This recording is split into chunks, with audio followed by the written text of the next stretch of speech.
জামায়াতকে রাজনীতি ছেড়ে দিতে হবে না, রাজনীতি যেন জামায়াতকে ছেড়ে দিচ্ছে।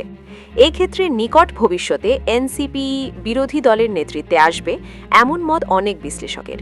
কারণ জামায়াতপন্থী অ্যাক্টিভিস্টদের দাবি, তাদের সমালোচনার চাপে ৩০টি আসনের ফলাফল কারচুপির অভিযোগ এনে সম্ভবত মামলা করা হয়েছিল। কিন্তু মামলা করার আগে যে একটি সংবাদ সম্মেলন করা হয়েছিল, সেটিতেই কার্যক্রম সীমাবদ্ধ রয়েছে। অথচ এনসিপির নাসিরউদ্দিন পাটোয়ারি একাই আরও জোরালো অবস্থান জানাতে সক্ষম হয়েছেন। জামায়াতের জনশক্তিরা মিডিয়া বিভাগ নিয়ে বেশ বিরক্ত। অনেক আলোচনা সমালোচনার পরও নতুন সেটআপে সেই জোবারি সাহেব ও আকন্দ সাহেবকেই মিডিয়া বিভাগের দায়িত্বে রাখা হয়েছে। অর্থাৎ জামায়াত নিজেই যেন চাইছে না তারা সক্রিয় রাজনৈতিক ভূমিকা পালন করুক।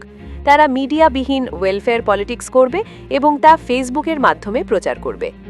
সরকার আজ 2 দিনেই নিজেদের ইচ্ছামতো অনেক কিছু পরিবর্তন করছে। জামায়াত বিরোধী দল হয়েও কোনো দৃশ্যমান দায়িত্বশীলতা দেখাতে পারছে না। চাঁদা না দেওয়ায় যাত্রাবাড়িতে এক লেগুনা ড্রাইভারকে হত্যা করা হয়েছিল। কক্সবাজারের মন্ত্রীর গাড়িবহরে এক শিশু নিহত হয়েছে। এসব ঘটনায় জামায়াত শুধু ফেসবুকেই প্রতিবাদ জানিয়েছে। প্রতিবাদ জানানোর মতো কার্যকর কোনো নিজস্ব মিডিয়াও তাদের নেই। আমির জামায়াত ফেসবুকে প্রতিবাদ করেন, সেক্রেটারি জেনারেল ফেসবুকে প্রতিবাদ করেন, মিডিয়া বিভাগ ফেসবুকে প্রতিবাদ করে, শিবিরও ফেসবুকে প্রতিবাদ করে। অর্থাৎ জামায়াতের রাজনীতি এখন যেন ফেসবুক কেন্দ্রিক হয়ে গেছে। অন্যদিকে সরকারের এমপি মন্ত্রীরা কোথায় অফিস করেছেন, কি কাজ করেছেন, সেসব ব্যাপকভাবে প্রচারিত হচ্ছে এবং জনগণের ম্যান্ডেট নিজেদের পক্ষে ধরে রাখতে সক্ষম হচ্ছেন।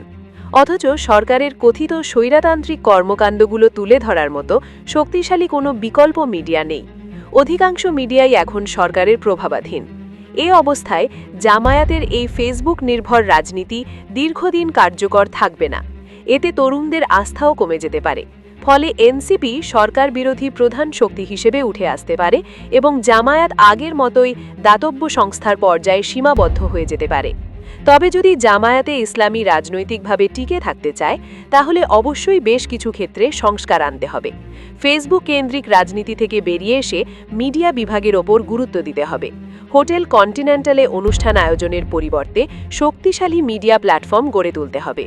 অর্থের অভাবে তা সম্ভব না হলে উন্মুক্তভাবে অনুদানের ব্যবস্থা করা যেতে পারে। জনশক্তিরা একদিনেই কয়েকটি মিডিয়া প্রতিষ্ঠার অর্থ যোগাতে প্রস্তুত। প্রিয় দর্শক, জামায়াতের বর্তমান এই কুসুম বিরোধিতার বিপক্ষে থাকলে ভিডিওটি লাইক, কমেন্ট ও শেয়ার করে ছড়িয়ে দিন। ধন্যবাদ।